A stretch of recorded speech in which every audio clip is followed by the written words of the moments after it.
ए का मान निकालना है, ठीक है। ए की जगह पर कुछ भी रह सकते हैं।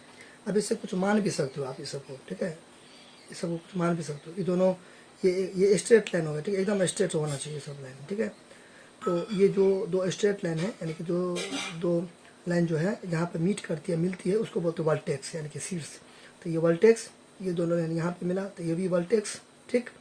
फिर ये दो लाइन यहाँ पे मिल रहा है तो ये भी वर्टेक्स, ये वर्टेक्स हो गया। तो सबको आप कुछ मान भी सकते हो, तो मानेंगे फिर भी ठीक है, नहीं मानेंगे फिर भी ठीक है, ठीक है। तो आप अपना ए मान लेना, बी सी डी ऐसे करके सब मान लेना, ठीक। तो कोना में, तो कोना में भी मान लेंगे, जैसे कि मान लीजिए ए लिए, बी लिए, सी लिए, ठीक है। तो इसको भी कुछ मानना पड़ेगा, क्योंकि ये एंगल का जो बात करेंगे, ये एंगल की जो बात करेंगे तो कैसे समझाएंगे टीचर को। तो ए सी, तो यहाँ पर भी कुछ मानेंगे तब ना। तो ए सी डी क्या चीज़ को प्रेडिक्ट करेगा, ये 127 को। ए सी डी क्या चीज़ को प्रेडिक्ट करेगा, 127 को, तो इसलिए ए सी डी हो गया, ठीक है। अच्छा, ये वर्टेक्स नहीं हो गया, ठीक, ये वर्टेक्स नहीं हो गया। वर्टेक्स का डेफिनेशन होता है जो दो साइड एक जगह मिलेगा तो उसको बोलते हैं वर्टेक्स, ठीक है। यहाँ पे हम क्यों कुछ नाम दे दिए एंडिंग पॉइंट पर, क्योंकि ये डिनोट करने के लिए कि ए सी डी, जब मैं लिखूंगा ना ए सी, बताइए तो कुछ हुआ ही नहीं, ए सी डी लिखूंगा तब ना एंगल बीच में बनता है हमेशा, तब ना 127 डिग्री हो जाएगा, यानी कि एंगल सी कितना हो गया, 27 डिग्री, ऐसे करके, ठीक है। आप नहीं भी मानोगे, नहीं मानोगे तब एंगल सी दोगे, लेकिन एंगल सी में थोड़ा सा कन्फ्यूजन हो जाएगा, क्यों, क्योंकि एंगल सी इधर वाला या इधर वाला, ठीक है।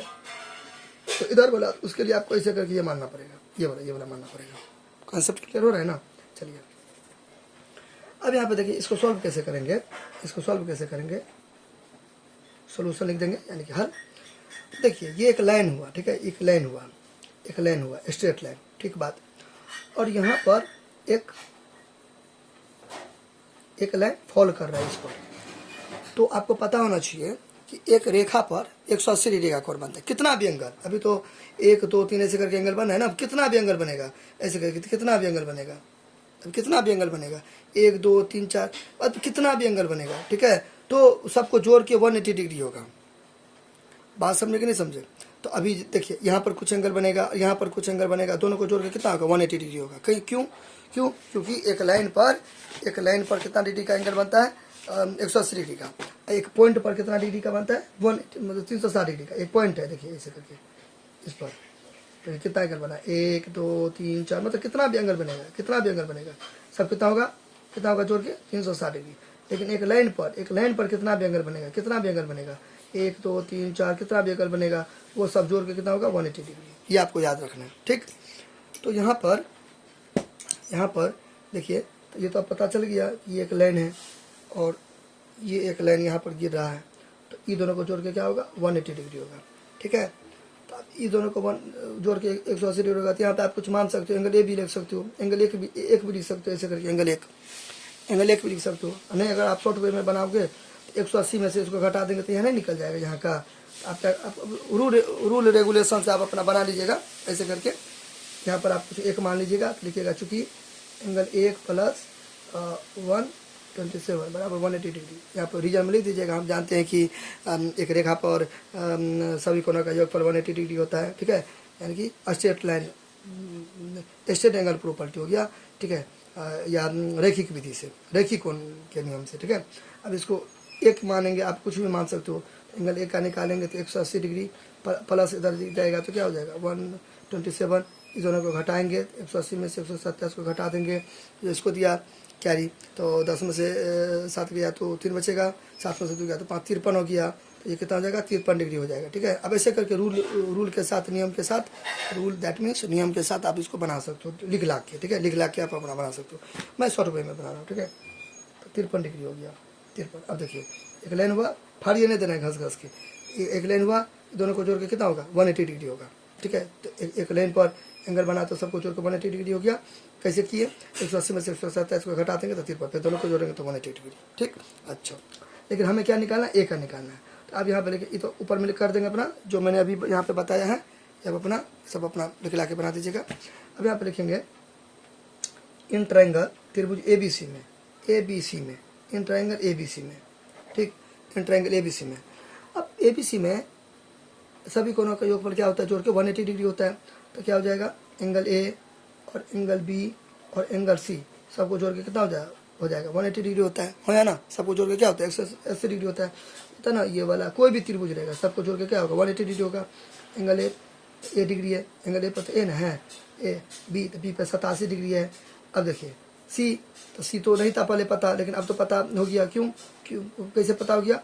क्योंकि ये दोनों को जोड़ के 180 डिग्री होता है, तो 180 में से 187 को घटा के 53 डिग्री, ठीक है। तो उससे स्ट्रेट एंगल प्रॉपर्टी से, ठीक है। तो 53 यहाँ पे दे देंगे, 53 यहाँ पे दे देंगे, बराबर 180 डिग्री दे देंगे, ठीक है। फिर बराबर अब यहाँ पर ए डिग्री हो गया, ए डिग्री दोनों को जोड़ेंगे तो 87 और 53 को क्या करेंगे जोड़ेंगे, तो 7 3 10 हो गया, 8 5 13 14 हो गया, 140 हो गया। तो 140 ऊपर डिग्री, एंगल को मेजरमेंट करते हैं डिग्री से, ठीक है। 140 डिग्री हो गया ना, 140 डिग्री बराबर 180 डिग्री हो गया, ठीक। फिर यहाँ पे इसका आगे इक्वेशन समीकरण ए डिग्री बराबर 180 प्लस इधर जाएगा तो माइनस हो जाएगा, और माइनस इधर आता जाता तो प्लस हो जाता, ठीक है। पता ना बराबर के इधर जाता है, बराबर के इधर या इधर होता है तो प्लस माइनस में चेंजेस आता है, उसको क्या बोलते हैं ट्रांसपोजिशन या शिफ्टिंग या स्थानांतरण या पंचानांतरण।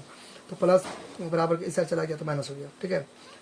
यानी कि जो न्यूमेरिकल्स होता है कोई एक साइड रखते हैं, और जो अल्फ़ाबेट का लेटर सब रहता है एक साइड रहता है, उससे भी जिसका वैल्यू निकलता है वो ज़्यादातर इधर रहता है। कोई ज़रूरी नहीं है इधर रहेगा, यानी कि इधर यानी कि क्या लेफ्ट हैंड साइड में, यानी कि बाईं ओर, जरूरी नहीं है, लेकिन ज़्यादातर रखते हैं, ठीक है। चलिए अब यहाँ पे क्या हो गया, इसलिए ए डिग्री बराबर, अब देखिए 180 में से 140 गया तो कितना बचेगा 40 डिग्री, ठीक है। 40 डिग्री 180 में से 140 जाएगा, कितना बचेगा 40 डिग्री, ठीक है। ये सब रफ हो गया, ये सब रफ हो गया, ये सब रफ हो गया, ठीक है। चलिए कितना हो जाएगा ये 40 डिग्री, 40 डिग्री आंसर। अब देखिए ये वाला डिग्री से ये वाला डिग्री कट गया, तो क्या लिखेंगे अतः एंगल ए आपके बुक में क्या था ए डिग्री ए का जगह पे क्या आ गया 40। ये डिग्री तो क्वेश्चन में ना यहाँ पे है ना, ये डिग्री यहाँ पे चिपका देंगे आंसर। तो ये यहाँ पे 40 डिग्री हो गया, 40 एक का मान ई डिग्री कट गया ना, तो एक का मान 40 हुआ, 40 हो गया, ऊपर में डिग्री है तो चिपका देंगे। अब कैसे मैं समझेंगे कि मेरा सवाल सही है, 40 87 और 40 87 और फिर 53 को जोड़ेंगे ना तो 180 डिग्री आएगा, तो मेरा सवाल सही है।